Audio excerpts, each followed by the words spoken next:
तो चलिए बच्चों सॉल्व करते हैं क्वेश्चन नंबर 1 इस लेक्चर का। बहुत ही शानदार क्वेश्चन है, तो ध्यान से देखिए क्वेश्चन क्या कह रहा है हमसे।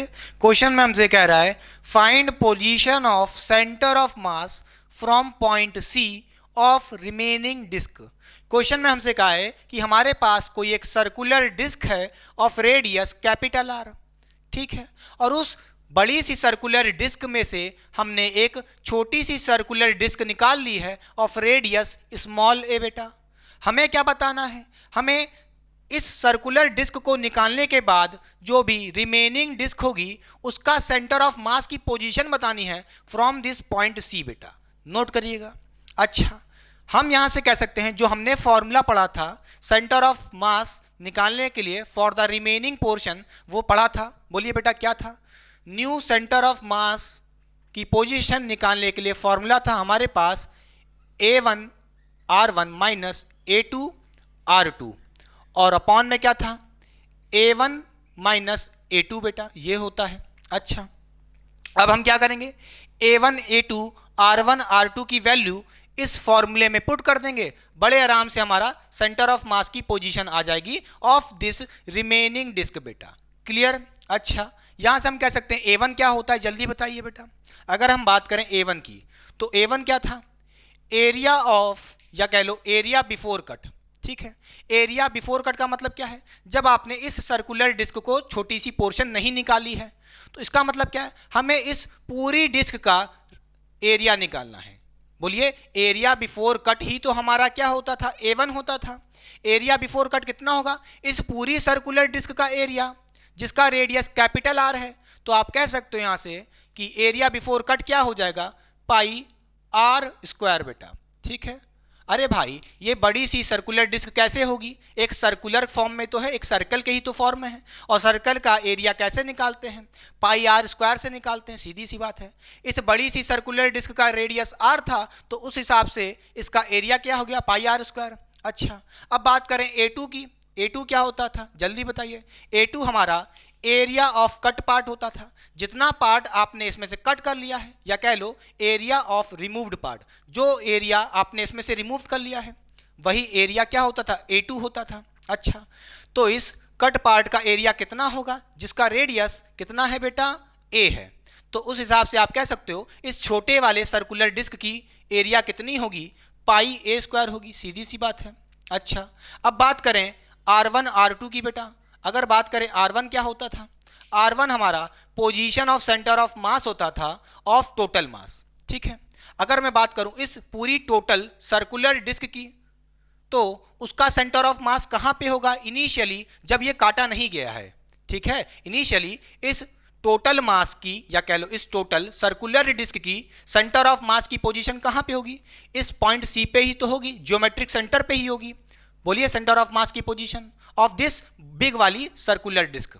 अच्छा भाई, इसका सेंटर ऑफ मास इस पॉइंट सी पे ही है, तो आपको क्या बताना है, पोजीशन ऑफ सेंटर ऑफ मास बताना है फ्रॉम दिस पॉइंट सी, यानी कि R1 की वैल्यू क्या होगी, 0 होगी। खुद सोचिए बेटा, खुद सोचिए बेटा। अरे भाई इस बड़ी वाली सर्कुलर डिस्क का सेंटर ऑफ मास कहां पे होगा, इस पॉइंट सी पे ही होगा। भाई खुद सोचो, सेंटर ऑफ मास खुद ही पॉइंट सी पे है तो उसकी पोजीशन क्या होगी, 0 ही तो होगी। बोलिए हाँ या ना, क्योंकि वो पॉइंट सी पे ही तो है सेंटर ऑफ मास, तो उस हिसाब से R1 की वैल्यू 0 हो जाएगी। क्लियर? अच्छा, अब बात करें R2 की। R2 क्या होता था, सेंटर ऑफ मास की पोजीशन, सेंटर ऑफ मास की पोजीशन ऑफ द रिमूव्ड मास, जो मास आपने रिमूव कर लिया है जो उसका सेंटर ऑफ मास होगा। भाई इसका सेंटर ऑफ मास कहाँ है, देखिए ये आपकी रिमूव्ड डिस्क है, इसका सेंटर ऑफ मास कहाँ पे होगा, यहां पे होगा, इस पॉइंट सी। बोलिए इस पॉइंट पे होगा। अच्छा, और इस पॉइंट से आपको सेंटर ऑफ मास की पोजीशन क्या है, फ्रॉम दिस पॉइंट सी। बेटा बोलिए, ये आपका सेंटर ऑफ मास है और इसकी पोजीशन क्या है, फ्रॉम दिस पॉइंट सी। कितनी दूरी पे है बेटा, ये डिस्टेंस कितना है, B है, तो यानी कि R2 की वैल्यू B हो जाएगी। क्लियर? समझ लीजिए मेरी बात, जो यहाँ पे R1 R2 बता रहे हो, पोजीशन ऑफ सेंटर ऑफ मास बता रहे हो, कहां से बता रहे हो, फ्रॉम दिस पॉइंट सी बताना है। क्लियर? नोट करिएगा। अच्छा, अब यहां से हम कह सकते हैं A1 A2 R1 R2 की वैल्यू पुट कर दीजिए, काम खत्म।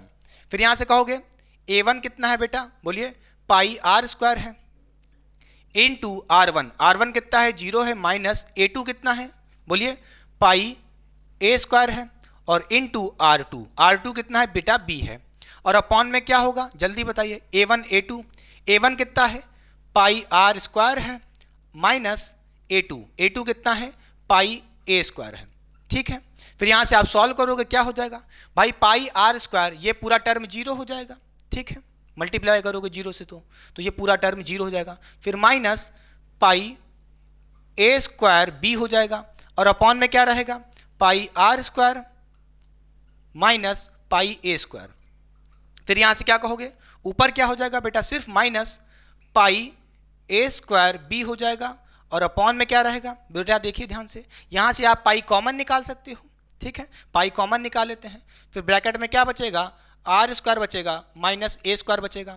ठीक है, फिर पाई से पाई मर जाएगा, फिर आप कहोगे जो फाइनल आंसर आ जाएगा minus A square B, upon में क्या रहेगा R square minus A square bracket में बेटा। ठीक है, तो यहां से कह सकते हो जो ये आपकी रिमेनिंग पोर्शन ऑफ डिस्क होगी, ठीक है, जो ये आपकी रिमेनिंग पोर्शन ऑफ डिस्क होगी आफ्टर रिमूविंग दिस मास, तो उसका सेंटर ऑफ मास की पोजीशन क्या आई है minus A square B upon में R square minus A square, ये आई है।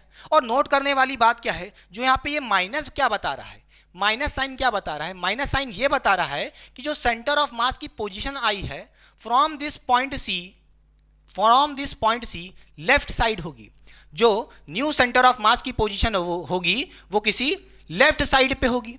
कितनी दूरी पे होगी, इतनी वैल्यू पे होगी, सीधी सी बात है भाई। नेगेटिव साइन ये बता रहा है कि जो सेंटर ऑफ मास की पोजीशन आई है बोलिए ऑफ दिस रिमेनिंग डिस्क बेटा, वो क्या आएगी फ्रॉम दिस पॉइंट C से लेफ्ट साइड पे आएगी, कुछ लेफ्ट साइड की दूरी पे आएगी, क्योंकि भाई सेंटर ऑफ मास कुछ लेफ्ट साइड शिफ्ट हो जाएगा, सीधी सी बात है। खुद सोचो अगर मैं ऐसे देखूं, ऐसे देखिए बेटा, तो राइट साइड लेफ्ट साइड मास ज़्यादा है, राइट साइड में से आपने कुछ मास कम कर लिया है, तो लेफ्ट साइड का मास कुछ ज़्यादा होगा। जिधर मास ज़्यादा होता था सेंटर ऑफ मास की पोजीशन उसी की तरफ शिफ्ट हो जाती थी, उसी की तरफ क्लोज हो जाती थी, और होनी भी चाहिए। और ये माइनस साइन वही बता रहा है, फील की बात है। चलिए कॉपी हो गया, मिटा दें, समझ गए बोलिए बेटा पक्का। चलिए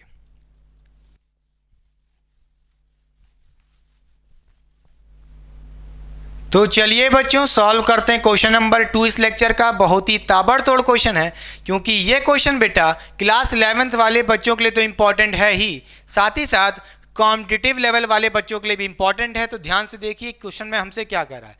क्वेश्चन में हमसे कह रहा है a semi circular disc of radius small r is cut from a rectangular plate as shown in figure, जैसा कि आपको इस फिगर में दिख रहा होगा। अच्छा, फिर क्वेश्चन में हमसे पूछ रहा है find the position of centre of mass from point C of the remaining plate.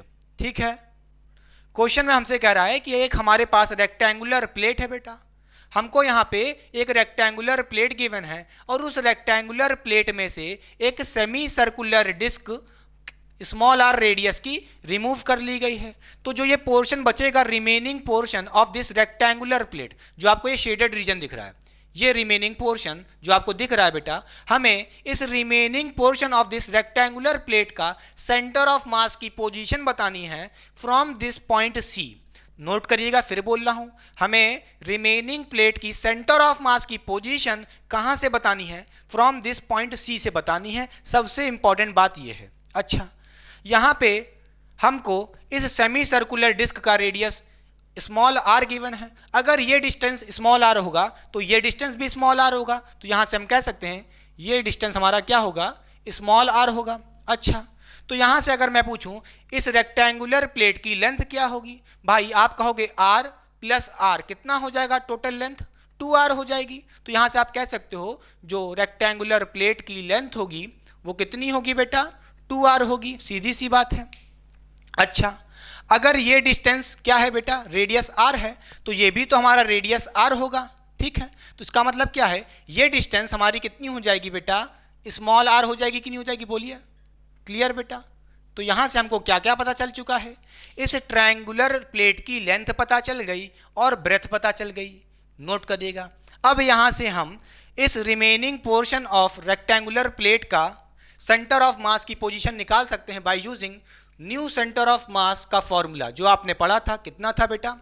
A1R1 minus A2R2 और अपॉन में क्या था? A1 माइनस A2 बेटा। ठीक है, अब हम क्या करेंगे? A1 A2 निकाल के ले आएंगे, R1 R2 निकाल के ले आएंगे, इस फॉर्मूले में रख के काम खत्म हो जाएगा। ठीक है, बोलिए हाँ या ना। फिर हम यहाँ से कह सकते हैं क्या? हम कहेंगे A1 क्या होगा बताइए बेटा? A1 क्या होता था? एरिया बिफोर कटिंग होता था। अच्छा, एरिया बिफोर कटिंग का मतलब क्या है? जब आपने इस सेमी सर्कुलर डिस्क को नहीं निकाला है, रिमूव नहीं किया है, तो इसका मतलब क्या है? हमें इस पूरी रेक्टेंगुलर प्लेट का एरिया चाहिए होगा। एरिया ऑफ रेक्टेंगल कैसे निकालते हैं बेटा? लेंथ इंटू ब्रेथ कर दीजिए, काम खत्म। लेंथ कितनी है बेटा? 2r है। ठीक, इंटू ब्रेथ, ब्रेथ क्या हो जाएगी बेटा? r है, तो 2r इंटू r क्या हो जाएगा? 2r की पावर 2 हो जाएगी। बात खत्म, यहाँ से कोई दिक्कत नहीं। फिर यहाँ से हम पूछें A1 क्या होगा? A1 नहीं, A1 तो निकाल चुके हैं। A2 क्या होगा? A2 क्या होता है? बोलिए, एरिया ऑफ कट पार्ट, या ये कह लो एरिया ऑफ रिमूव्ड पार्ट। जो पार्ट आपने कट करके रिमूव्ड कर लिया है उसका एरिया। अच्छा, तो यहाँ से हमें इस सेमी सर्कुलर डिस्क का एरिया निकालना है जो आपने रिमूव कर लिया है। अच्छा भाई, सर्कुलर डिस्क का एरिया कैसे निकालते हैं? पाई आर स्क्वायर होता है। अच्छा, अगर मैं बात करूं सेमी सर्कुलर डिस्क की, सेमी सर्कुलर डिस्क की, तो उसका एरिया क्या होगा? बोलिए बेटा, पाई आर स्क्वायर बाई 2 होगा। तो यहाँ से कह सकते हो इस सेमी सर्कुलर डिस्क का अगर रेडियस आर है तो इस सेमी सर्कुलर डिस्क का एरिया कितना होगा? पाई आर स्क्वायर। अगर पूरी डिस्क होती, कंप्लीट डिस्क होती, तो क्या लिखते? पाई आर स्क्वायर।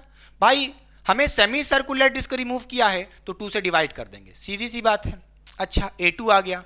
अब यहाँ से हमें R1 R2 भी चाहिए होगा, नोट करिएगा। R1 क्या होता था? Position of centre of mass, position of centre of mass of total mass. अच्छा, टोटल मास यानी कि इस टोटल रेक्टेंगुलर प्लेट का सेंटर ऑफ मास की position from this point C बतानी होगी हमें। अच्छा, अब नोट करिएगा, इस रेक्टेंगुलर प्लेट का सेंटर ऑफ मास कहाँ पे होगा बेटा? बोलिए, अगर मैं कहूँ ये डिस्टेंस r है, ये डिस्टेंस r है, तो इसका सेंटर ऑफ मास इस r के मिड पॉइंट पे होगा। बोलिए हाँ या ना, बोलिए हाँ या ना। तो यानी कि अगर मैं कहूँ ये पूरा डिस्टेंस r है तो ये डिस्टेंस कितना हो जाएगा बेटा? r/2 हो जाएगा। बोलिए हाँ या ना। क्लियर? नोट करिएगा। तो centre of mass of rectangular plate कहाँ पे होगा बेटा? अगर आप एक्स एक्सिस के अलॉन्ग देखो, r/2 डिस्टेंस पे होगा। भाई टोटल डिस्टेंस कितना है? r होगा, उसके आधे मिड पॉइंट पे ही तो होगा centre of mass of this rectangular plate. Centre of mass की पोजीशन कितनी होगी? r/2।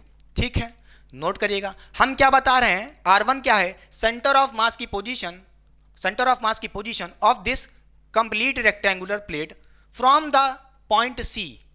नोट करिएगा, हमें सेंटर ऑफ मास की पोजीशन क्वेश्चन में कहां से पूछ रहा है? फ्रॉम पॉइंट C बता रहा है। तो यहां पे हमें सेंटर ऑफ मास की पोजीशन कहां से बतानी है? फ्रॉम दिस पॉइंट C बतानी है, और वो कितनी दूरी पे है? r/2 पे है। क्लियर? अच्छा, तो यहां से कह सकते हैं r/2 आ गया। अपनी R1 की वैल्यू नोट करिएगा। अब बात करें R2 की।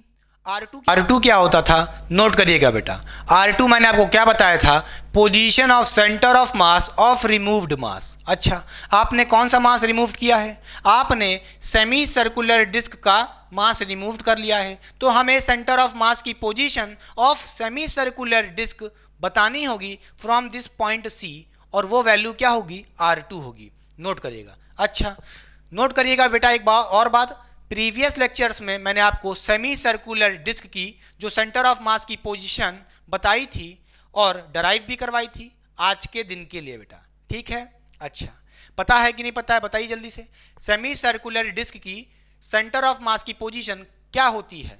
आपको मैंने बताया था, अगर ये हमारा बेस है बेटा, तो उस बेस से कितनी डिस्टेंस पे सेंटर ऑफ मास की पोजीशन होती थी? आपने पढ़ी थी कि जो सेंटर ऑफ मास की पोजीशन फ्रॉम दिस बेस कह लो या पॉइंट ओरिजिन कह लो या पॉइंट C कह लो, आपने पढ़ी थी। कितनी थी बेटा? बोलिए 4r/3 पाई बेटा। ठीक है, ये है हमारी सेंटर ऑफ मास की पोजीशन फॉर दिस रिमूव्ड मास, या कह लो इस सेमी सर्कुलर डिस्क का सेंटर ऑफ मास की पोजीशन। ठीक है, क्या है, सेंटर ऑफ मास की पोजीशन ऑफ द रिमूव्ड मास, या कह लो सेमी सर्कुलर डिस्क जिसको आपने रिमूव्ड कर लिया है। अच्छा, हमें क्या बताना है, R2 क्या है, इस रिमूव्ड सेमी सर्कुलर मास का सेंटर ऑफ मास की position from this point C बेटा, कितनी दूरी पे है फ्रॉम पॉइंट C बेटा, 4r/3π। ये हमारी R2 की वैल्यू हो जाएगी 4r/3π बेटा। अब कुछ नहीं करना, ये सारी वैल्यूज इस फॉर्मूले में रख दीजिए, काम तमाम हो जाएगा। ठीक बेटा। अच्छा देखिए A1 क्या है, 2r⁻² है, इंटू R1 क्या है, r/2 है, इसको रख दीजिए। फिर माइनस A2 क्या है, बोलिए बेटा, A2 क्या है, πr² इंटू R2, R2 क्या है, 4r बोलिए /3 है बेटा, ठीक है, /3π। क्लियर। अच्छा, और अपॉन में भी क्या है बेटा, A1 माइनस A2, A2 क्या है, 2r⁻² माइनस A2, A2 कितना है, πr² बेटा। फिर यहाँ से आप देख सकते हो जो जो कट रहा है काट दीजिए बेटा, इस 2 से 2 कैंसिल हो जाएगा, यहाँ पे इस 2 से ये 1 आ जाएगा और ये जाएगा 2 जा, पाई से पाई मर जाएगा, काम तमाम हो जाएगा। ठीक है, नीचे कुछ कैंसिल नहीं हो रहा है, ऊपर देखिए क्या हो जाएगा बेटा, r⁻², r⁻1 है, कुछ नहीं लिखा तो बेटा क्या हो जाएगा, r⁻3 हो जाएगा। फिर माइनस लगा दीजिए, फिर क्या हुआ देखिए, यहाँ पे 2 बचा है और r⁻3 हो जाएगी, बोलिए 2r⁻3 हो जाएगी। अच्छा, अपॉन में नहीं बेटा, यहाँ पे देखिए एक और बात, एक और चीज़ बची है, कितनी, 3, ठीक, 3 बचा है। फिर अपॉन में क्या है, देखिए ध्यान से, इसमें तो कुछ कैंसिल नहीं हो रहा है, एज इट इज लिख दीजिए। तो यहाँ से कहोगे 2r⁻² माइनस πr²/2 बेटा। ठीक, अब ध्यान से देखिए, यहाँ से आप कह सकते हो क्या, देखिए जो चीज़ें कॉमन निकली है वो कॉमन निकालिए बेटा। यहाँ से क्या क्या कॉमन निकलेगा, ऊपर देखिए r⁻3 कॉमन निकल सकती है, हाँ या ना, r⁻3 कॉमन निकल जाएगी, ब्रैकेट में क्या बचेगा, 1 बचेगा। फिर माइनस क्या बचा बेटा, देखिए r⁻3 कॉमन बच गया, निकल गई है, तो कितना बचा, 2/3 बचा, तो 1 - 2/3 ब्रैकेट में रह गया। फिर अपॉन में देखिए ध्यान से क्या निकल रहा है, यहाँ पे देखिए r⁻2 कॉमन निकल सकती है, तो r⁻2 कॉमन निकाल लीजिए, ब्रैकेट में क्या बचेगा, 2 बचेगा, बोलिए 2 बचेगा, और माइनस क्या बचेगा बेटा, π/2 बचेगा, कितना बचेगा, π/2 बचेगा। ठीक, इसमें कोई दिक्कत, पक्का। अच्छा, अब यहाँ से फर्दर सॉल्व कर सकते हैं, देखिए r⁻2 नीचे है, ये पूरी चली जाएगी, ऊपर सिर्फ एक r बचेगा बेटा।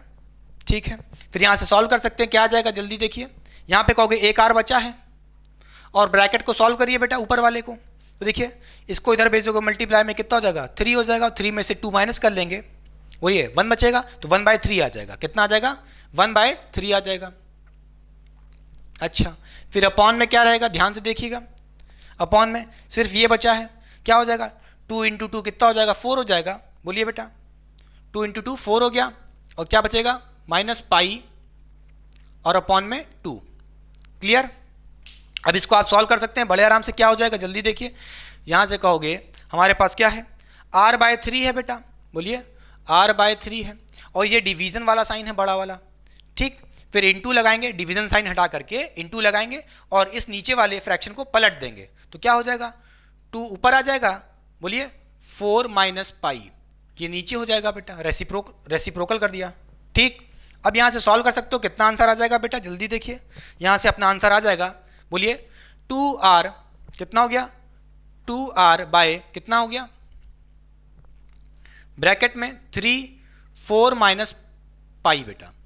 क्लियर, ये अपना आंसर आ चुका है, कोई डरने की बात नहीं है, यही अपना सेंटर ऑफ मास की पोजीशन आई है of this remaining rectangular part after removing this semi circular disc बेटा। ठीक है, उसके सेंटर ऑफ मास की पोजीशन ये आ गई है। क्लियर बेटा, समझ गए, बहुत ही इंटरेस्टिंग क्वेश्चन था, पक्का मिटार दें। जरूरी नहीं है कि हमेशा बेटा हमारे पास सर्कुलर डिस्क ही दे, कुछ भी दे सकता है, एक बड़ा सा रेक्टेंगल दे देगा, और उस बड़े से रेक्टेंगल में से क्या पता एक स्क्वायर वाला पोर्शन काट ले, फिर सेंटर ऑफ मास की पूछे position of this remaining portion of the mass. समझ रहे हैं कि नहीं समझ रहे हैं? क्लियर, साइड हो रहा हूँ, पहले कॉपी करिए।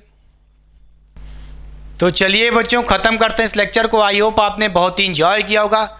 जितना कॉन्सेप्ट देना था दे चुका हूँ, 2 क्वेश्चन भी करवा चुका हूँ।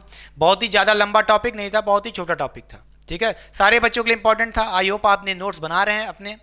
ठीक है, तो चलिए बच्चों ख़त्म करते हैं इस लेक्चर को एक शायरी से, ध्यान से सुनिएगा। पहले वो पत्थर को दिल बनाएगा, फिर अपना नशा लगाकर तुम्हें छोड़ जाएगा। इसीलिए कहते हैं बच्चों, इस दुनिया में की वास्तविकता यही है, इस दुनिया की वास्तविकता यही है बच्चों कि आपके काम कोई नहीं आने वाला है। तो इसीलिए कहते हैं इतनी मेहनत करो, इतनी रगड़ के मेहनत करो कि जिन्होंने छोड़ दिया आपको आपका बुरा वक्त देख के, विश्वास मानिए उनको वक्त लेना पड़ेगा आपसे मिलने के लिए। तो इन्हीं बातों से चलिए ख़त्म करते हैं। Stay focused, motivated. अगर आपके साथ कुछ गलत हुआ है उसको भूल जाएं, आगे चल के भूलना ही पड़ेगा, मैं ये भी कहूँगा बेटा। ठीक है, जो भी आपके साथ हुआ है। तो चलिए पढ़ाई करते रहें। All the very best, stay focused.